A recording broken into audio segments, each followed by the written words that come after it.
आज कार्तिक 23 गते बिहिबार साताको अन्तिम कारोबार दिन कार्तिक महिनाको पनि आज अन्तिम कारोबार दिन साथै तिहार बिदाको पनि आज अन्तिम कारोबार दिन आजको सेयर बजारमा भने फेरि गिरावट आएको छ। 2-3 दिन बढेको बजारमा आज फेरि गिरावट देखिएको करिब 12 अङ्कले घटेर नेप्से इन्डेक्स 1852 दिनको आसपासमा आइपुगेको छ। अब लगभग 10 दिनपछि मात्र बजार खुल्नेछ र अब तिहार बिदा छठ बिदा भएको छ। लगायत यहाँको समस्त परिवारमा दीपावली एवं छठ पर्वको हार्दिक मङ्गलमय शुभकामना व्यक्त गर्न चाहन्छु। Happy Deepawali and happy Chhath भन्न चाहन्छु सबै मेरो रेस्पेक्टेड अडियन्सहरूमा। आजको सेयर बजारको अवस्था के कस्तो रह्यो, साथै नेप्सेको आगामी मुभमेन्ट के कस्तो हुन सक्छ, अब कारोबार भएपछि नेप्सेको मुभमेन्ट के कस्तो रहन सक्छ, जस्ट फर इन्फर्मेसन सबै चाहिँ आज पनि नेप्से एनालाइसिस लिएर म उपस्थित भइसकेको छु। नमस्ते, म लामिछाने हजुरहरू मेरो युट्युब च्यानलमा हार्दिक स्वागत गर्दछु।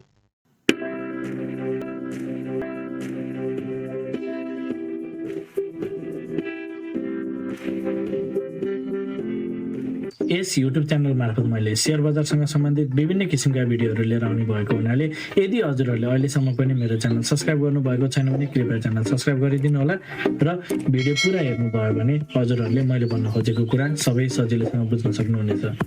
सेयर बजार अत्यन्त जोखिमको क्षेत्र भएको हुनाले लगानीकर्ता स्वयंले गहन अध्ययन र अनुसन्धान गरेर मात्र आफ्नो कदमहरू चाल्नको लागि उचित हुन्छ। यो भिडियो नितान्त इन्फर्मेटिभ तथा एजुकेसनल पर्पजले तयार गरिएको हुँदा यस भिडियोको आधारमा आफ्नो ट्रेडिङ स्ट्र्याटेजी नबनाउनको लागि हार्दिक अनुरोध गर्दछु। स्क्रिनमा नेप्सेको प्राइस चार्ट देख्न सकिन्छ। आज भने नेप्सेमा एउटा बेयरिश क्यान्डल बनेको छ। हिजो अस्ति 2-3 दिन बढेको बजार आज भने फेरि केही घटेको छ। कारोबार रकम जम्मा 83 करोड आरारीको छ। मार्केट पार्टिसिपेसन घट्दै गइरहेको छ। अब फेस्टिभ मोडमा लगानीकर्ताहरू रहेको रूपमा पनि बुझ्न सकिन्छ। अब मार्केट खुलिसकेपछि पुनः नयाँ गतिका साथ मार्केट अगाडि बढ्न सक्ने अपेक्षा गर्न सकिन्छ।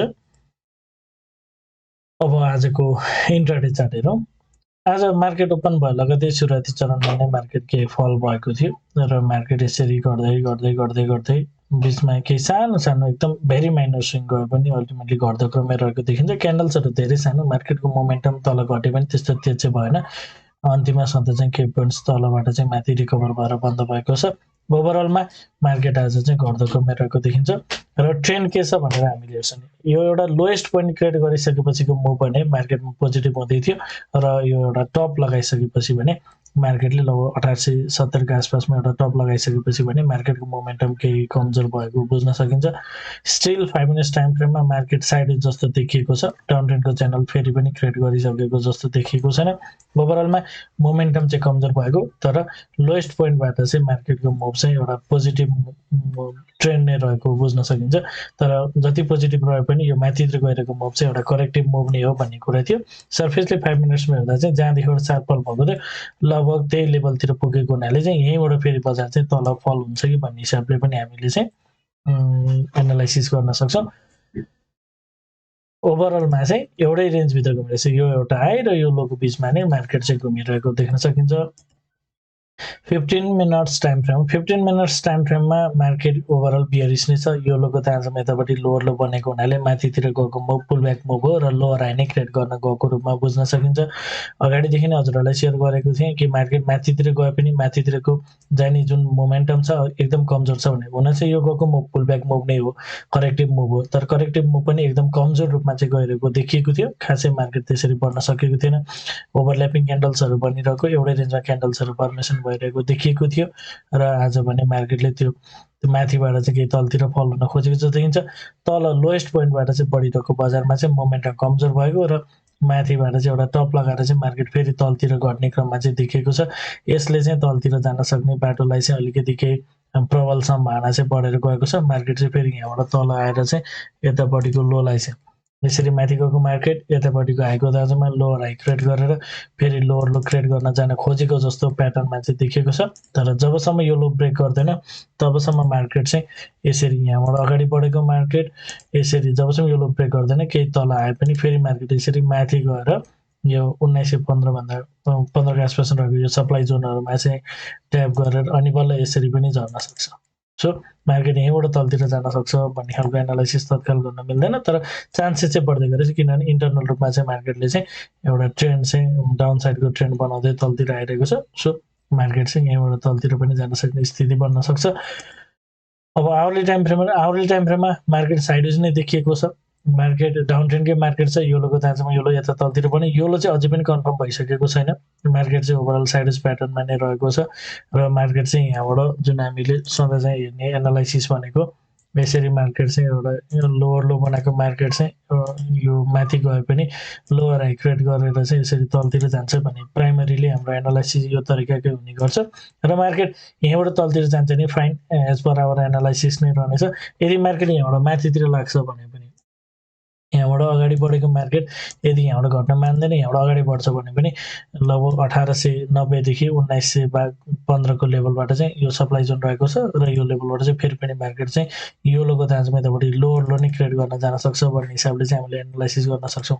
जबसम्म 1915 यो सप्लाई जोनलाई चाहिँ पार गरेर माथितिर लाग्दैन तबसम्म मार्केट मोमेन्टम बियरिश छ, क्लियर डाउन ट्रेन्ड नै रहेको देख्न सकिन्छ र 1915 पार गरिसकेपछि बल्ल फर्दर टार्गेटहरू सेट गर्न सकिनेछ।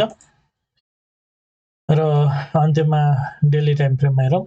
डेली टाइम फ्रेममा अहिले माथितिर गइरहेको मुभ भनेको एउटा पुलब्याक मात्र मुभ हो भन्ने खालको कुरा अगाडिदेखि नै सेयर गरेको। अगाडिदेखि नै मैले हजुरलाई प्रत्येक दिन जस्तो नै माथि जुन यो अगाडिको यो टाइपको मुभ गइरहेको छ, यो मुभ जस्तै यो मुभ पनि त्यही प्रकारको मुभ हो भन्ने कुरा सेयर गरेको थिएँ। जबसम्म 1915 पार गर्दैन तबसम्म एउटा माइनर मुभ मात्र हुनसक्छ भन्ने कुरा थियो। 1915 पार गरिसकेपछि अरू फर्दर टार्गेटहरू सेट गर्न सकिन्छ भन्ने कुरा थियो। 1915 पार गरेपछि आवरली टाइम फ्रेममा मार्केट बुलिस पनि हुनेछ र डेली टाइम फ्रेममा हामीले के फर्दर टार्गेटहरू सेट गर्न सकिनेछ भन्ने कुरा थियो। तर मार्केटले 1915 पार नगरेसम्म चाहिँ मार्केट कति माथि जान्छ भन्ने कुरा छैन। अगाडि बनेको क्यान्डलले चाहिँ यसरी बढिरहेको बजार बढ्ने क्रममा चाहिँ केही गिरावट आउन सक्ने, बढ्ने भन्दा पनि अब त्यहाँबाट चाहिँ फल हुन सक्ने पोसिबिलिटी छ भन्ने कुरा हिजो पनि हजुरहरूलाई सेयर गरेको थिएँ। हिजोको क्यान्डलको कन्टिन्यू, हिजोको क्यान्डलले चाहिँ माथितिरको भन्दा पनि तलतिर रिभर्स हुन सक्ने पोसिबिलिटी राख्थ्यो र त्यसको कन्टिन्युसन चाहिँ आजको क्यान्डल छ। आज एउटा बेरिस क्यान्डल बनेको छ, आजको क्यान्डलले चाहिँ स्वतः मार्केट केही तलतिर जान सक्ने इन्डिकेट गर्छ र जस्ट एउटा माइनर पुलब्याक हो। माइनर पुलब्याक नै यति नै हो भन्ने खालको चाहिँ देखिँदैन। यहाँबाट तल आए पनि अगाडिको हामीले हेर्छौँ भने मार्केट तलमाथि गर्दै केही माथि पुगेको छ। सो एउटा बेरिस क्यान्डल भन्दैमा यो लोलाई ब्रेक गर्छ भन्दैन, तर तल आउँछ भने चाहिँ जुन 1817 मा यो पटक सपोर्ट लिएको छ यो लेभलमा चाहिँ सपोर्ट नलिन सक्ने कुराहरू बुझ्न सक्छ। यदि मार्केट यसरी यहाँबाट अगाडि बढेको मार्केट अब तल आउँछ भने चाहिँ यो लोलाई चाहिँ ब्रेक गर्न सक्छ। 1817 लाई ब्रेक गरेपछि 1800 लाई पनि 1807 को जुन प्रिभियस लो छ यो लोलाई नै ब्रेक गर्दै नयाँ लो चाहिँ अब यो जुन साइडवेज मार्केटलाई नै ब्रेकडाउन गर्दै मार्केट तलतिर झर्न सक्छ भन्ने हिसाबले चाहिँ हामी बढी एनालाइसिस गर्न सक्छौँ। र म हजुरहरूलाई यो भोलि पर्सि 1-2 दिनपछि चाहिँ यो नेप्सेको ओभरअल मन्थली विकली बेसिसमा पनि एनालाइसिस लिएर आउनेछु। आजको लागि चाहिँ just as usual general analysis नै मैले प्रेजेन्ट गरेँ र भोलि अथवा पर्सि चाहिँ म हजुरहरूलाई एउटा ओभरअल नेप्सेको विकली र मन्थली एनालाइसिस लिएर आउनेछु।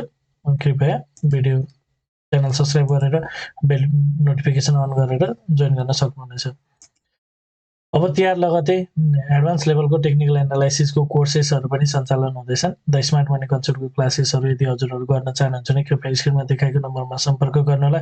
साथै यदि हजुरहरू मेरो सल्लाहमा सेयर खरिद बिक्री गर्न चाहनुहुन्छ, एज अ एडभाइजरको रूपमा पनि मलाई लिन चाहनुहुन्छ भने यही नम्बरमा सम्पर्क गर्नुहोला। 9863805867 यो नम्बरमा हजुरले कल, मेसेज अथवा वाट्सएप गरेर सम्पर्क गर्न सक्नुहुनेछ। सो कन्क्लुजन भन्नुपर्दा चाहिँ एउटा टप लगाइसकेपछि मार्केटको ट्रेन्ड अलिकति अपसाइडको लागि कमजोर भएको र डाउनसाइड पट्टि चाहिँ बायस भएको देख्न सकिन्छ।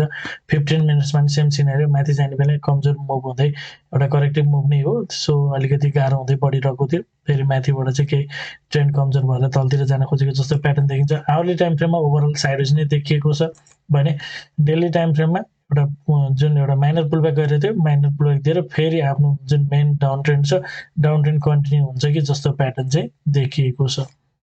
हजुरहरूलाई भिडियो के कस्तो लागिरहेको छ कमेन्टमा जानकारी गराइदिनु होला। भिडियो मन परेको छ, उपयोगी भइरहेको छ, भिडियोले हजुरलाई केही सहयोग पुर्याइरहेको छ भने भिडियोमा एक लाइक भने अवश्य गरिदिनु होला।